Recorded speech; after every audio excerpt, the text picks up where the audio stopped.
Hello friends, once again we are back to CC-101. As you know, we have discussed 5 acquaintances of Unit 4 in this paper CC-101. The other teachers are taking care of their respective parts. Now, still Unit 2 is untouched. So I have been assigned the duty of teaching you Unit 2, which consists of 2 different essays by 2 great writers. One essay in this Unit 2 is Shakespeare's Sister by Virginia Woolf, and the second one is The Religion of the Forest by Guruvar Ravindernet Tagore. So being Indian students, I would like to begin my teaching on Unit 2 with the essay of Ravindernet Tagore. So I would first take you to the slideshow and talk about the essay, talk about Ravindernet Tagore in detail, and then we shall discuss the essay in detail. The material for the same will be uploaded on college website, so you can download it from there. And these materials are necessary for you to write assignments, to prepare yourself for the exams, etc. So be on guards, be ready to download the materials and pay your attention to this lecture. So let's move to the slideshow of The Religion of the Forest by Ravindernet Tagore. So here is the slideshow for the essay. Now as you can see, I have tried to introduce you with this essay on the first slide. The name of the essay is The Religion of the Forest, and it has been written by Guruvar Ravindernet Tagore. Now, who is Ravindernet Tagore? I need not tell you. You know him well. All the Indians know who Ravindernet Tagore is, what is his contribution in the field of literature, etc. So we shall talk about Ravindernet Tagore and his works in detail just after this slide.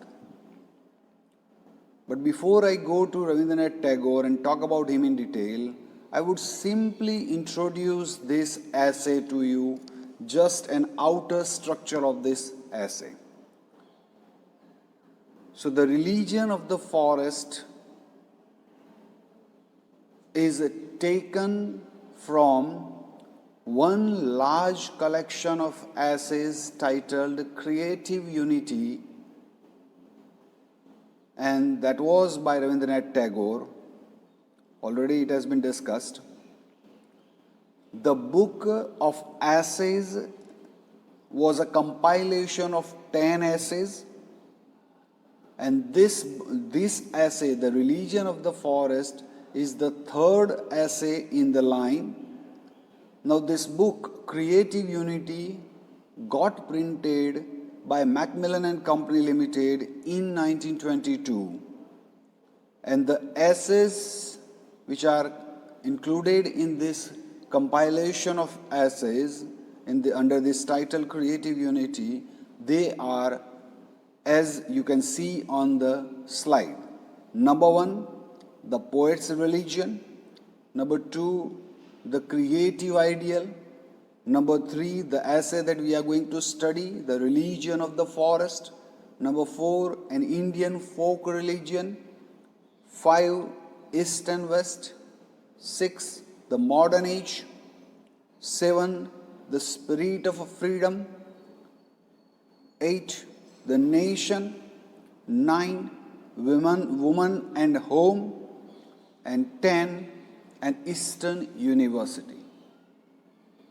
So if you just try to infer what these essays are about, then you can understand that Ravindernet Tagore, being a die-hard nationalist, Whatever he has written is for the nation, for the freedom movement of India. Whatever he has written is, in a way, a comparison of India, that is East, with the West. We shall talk about the country, essay, but before we talk about the essay, we need to talk about Ravindernath Tagore. First, we need to understand Ravindernath Tagore's his psyche and the contribution that he has made, because we are studying Ravindernath Tagore as an essayist. So let's talk about Ravindernath Tagore. Before we talk about Ravindernath Tagore, you need to know Ravindernath Tagore. And this is the picture of Ravindernath Tagore. Ravindernath Tagore, he was born in 1861 and he passed away in 1941. If you remember the dates of Mahatma Gandhi, then he was born in 1869 and he passed away in 1948. So both these stalwarts, both these great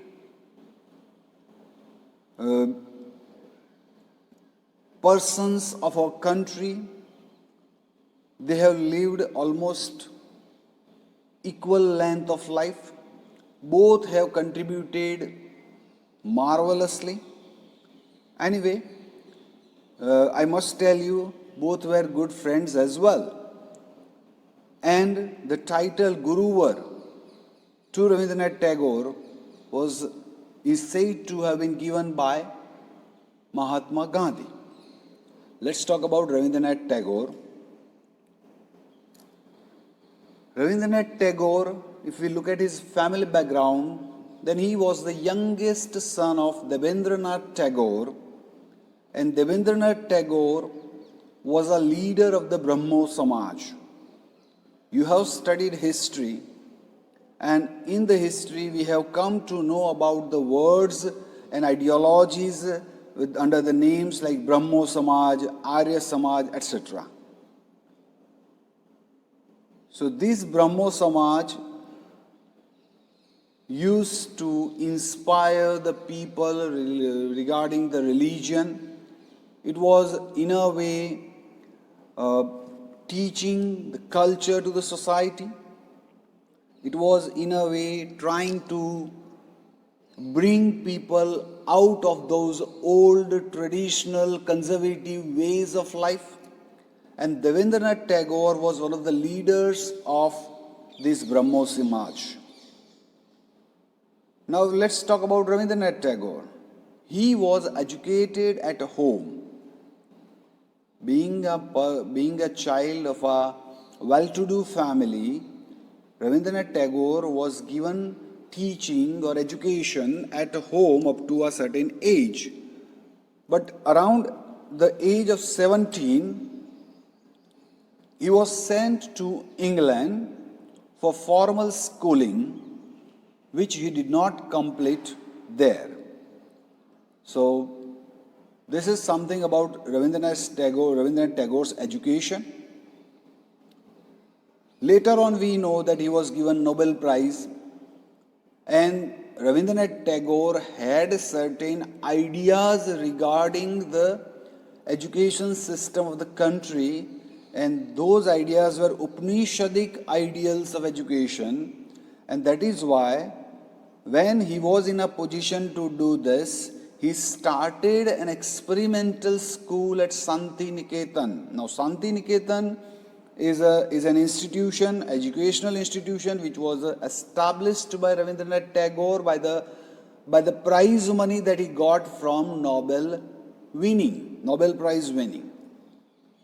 And in that Nobel Prize, in that school, which is said to have been established out of the money of the Nobel Prize, that school was an experimental, prayogatmak school by Ravindernath Tagore, and that was based on Upanishadic ideals of education. It was not it was not like the formal education that we find in our day-to-day life or around us. We find the number of English medium schools mushrooming every day. No. It was Ravindernet Tagore's idea that education should be given in an Upanishadic way, the traditional way of Indian culture. Ravindernet Tagore, I am just touching upon certain major incidents or major things about Ravindernet Tagore's life. So he participated in the Indian nationalist movement. He was a freedom fighter as well, but in his own way.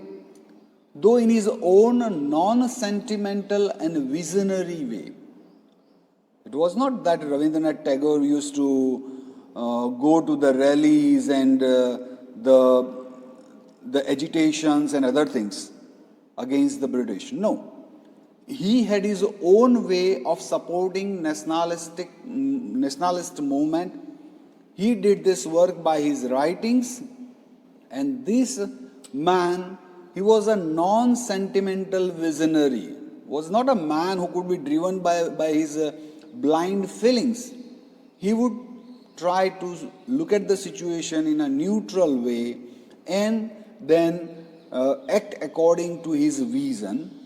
And Gandhi, the political father of modern India, he was his devoted friend. So Mahatma Gandhi and Ravindernath Tagore was a little older than Mahatma Gandhi, and Mahatma Gandhi was very much respectful towards Ravindernath Tagore. He was a very good friend of Ravindernath Tagore. So this is something about the life of Ravindernath Tagore. Tagore wrote successfully on all literary genres. He was first of all a poet. So if somebody asks which literary form did Ravindernath Tagore try, we can say he didn't leave any literary form. He tried all the literary forms. He tried to write every type of literature. But if we look at the first love of Ravindernath Tagore in the field of literature, then it was nothing but poetry. So he was a poet by choice, a person who loved writing poetry. More than 50 volumes of poetry are found from his pen.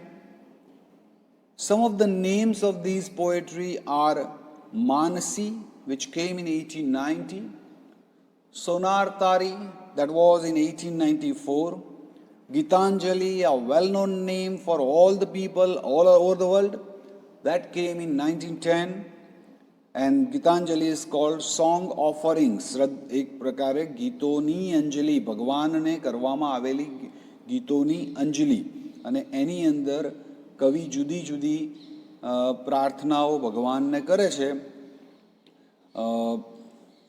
એક કવિતા એવી પણ છે કે જે હાલમાં ટીવાયના ક્લાસમાં છે, અને ત્યાં કવિ ભગવાનને ભારત દેશનું આઝાદીનું કેવું સ્વરૂપ હોય એની પ્રાર્થના કરે છે. સો these are some of the works. Gitimalya, that was in 1914, and Balaka, that was in 1916. So these are some collections of poetry by Ravindernath Tagore. But most of these, all these collections that I mentioned just now, they were written in Bengali, because Ravindernath Tagore has written successfully both in Bengali and English. Then the English renderings of his poetry include The Gardener, 1913, Fruit Gathering, 1916, and The Fugitive, 1921. So these are English collections of poetry by Ravindernath Tagore.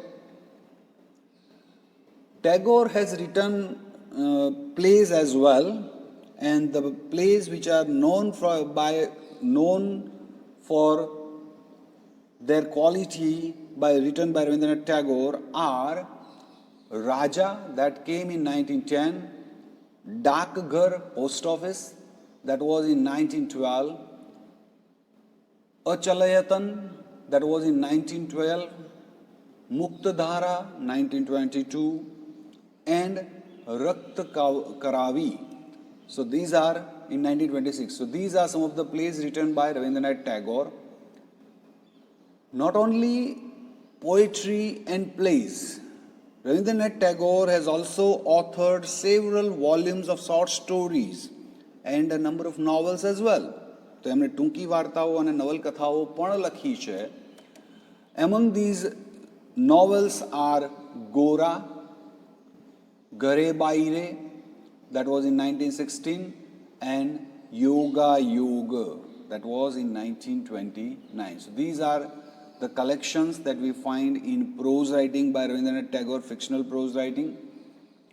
Besides this, આટલું જ નહીં અને માત્ર writing જ નહીં, એ સિવાય પણ એમણે ઘણું બધું કન્ટ્રીબ્યુશન કર્યું છે.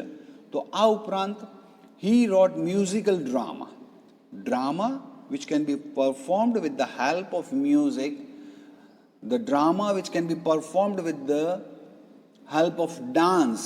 So there won't be much of dialogues, but the dance actions and the presentation will be such that the audience can easily understand what the actors are trying to convey.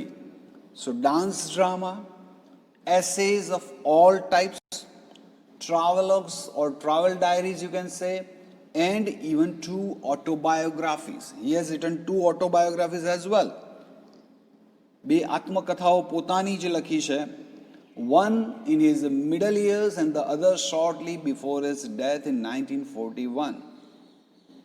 He wrote one autobiography, but at that time he was during his middle years. But the second autobiography that he wrote, that was almost near 1941 when he died. So the second autobiography might be consisting of all the details of Ravindernet Tagore's life. And if you want to know some in detail about Ravindernet Tagore, then this book, this autobiography by Ravindernet Tagore should be read. Tagore also left numerous drawings and paintings and songs for which he wrote the music himself. So you can understand, it was not just the field of literature that Tagore contributed to. In the field of literature, he has written poetry. In the field of literature, poetry, drama, short story, novels, essays, and whatnot. But he hasn't stopped himself up to the field of literature, limited himself up to the field of literature only. No. He tried his hand on musical drama and dance drama. And moreover, he left a number of drawings and paintings. So he tried his hand on those fine arts as well. ચિત્રકલા પણ એમણે કરી છે, સંગીતના નાટકો લખ્યા છે, dance નૃત્ય નાટકો લખ્યા છે. અને એનાથી એ મોટું કે whatever songs he wrote, he gave music for it. And that is why even today, the type of music that Ravindernet Tagore introduced and popularized is known as Ravindra Sangeet, and it is remembered quite respectfully by the lovers of music, lovers of arts. Okay? I would like to talk about certain special facts about Ravindernet Tagore. Because we know Ravindernet Tagore as an Indian author, we know Tagore as an Indian national who participated in nationalist movement. We know him as the person who wrote Kitanjali and got Nobel Prize. These are certain things. But apart from these things, we need to know certain details about the lives of certain untouched or unknown details about Ravindernet Tagore's life. Let's just try to understand them. Number one, he was the first non-European to win a Nobel Prize for Literature. Awarding Nobel Prize was something that was in fashion or that was in tradition in the European countries. A number of people won Nobel Prizes for different fields. As we know, Alfred Nobel was a scientist, and under his name the trust runs this Nobel Prize award, and these Nobel Prizes are given in different fields like literature, arts, science, and many more, right? Peace as well. So it is said that perhaps before this Nobel Prize was given to Ravinder Tagore, no non-European person had won that Nobel Prize prior to that. So Ravindernet Tagore was the first non-European writer who won the Nobel Prize for literature. This is something special. Then, as I told you, he started the school with the prize money of Nobel Prize. The third thing and very important thing, according to me, is Ravindernet Tagore was very much instrumental in the creation of national anthems of 3 different countries.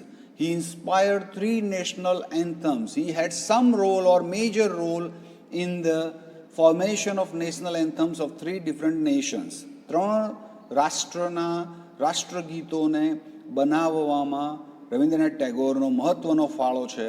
એક આપણે જાણીએ છીએ જનગણ મન of India, that has been credited to Ravindranath Tagore. Then Amar Sonar Bangla, that is a national anthem of Bangladesh, and Sri Lanka Matha for Sri Lanka. So all the 3 national anthems were inspired by Ravindranath Tagore. He played a major role in the formation or creation of this 3 national anthems of 3 neighboring countries. Then the 4th point is about the Preface of Kitanjali.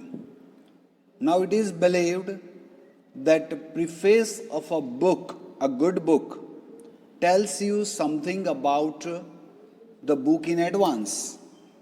And generally a preface writer writes a preface after reading the whole of the book. And if the name of that preface writer is of some good quality, then it shows that the book is also having a value. And let me tell you that the preface of the great book, Nobel Prize winning book by Ravindranath Tagore, that is Kitanjali, the preface was written by a great modern Irish English poet, William Butler Yeats.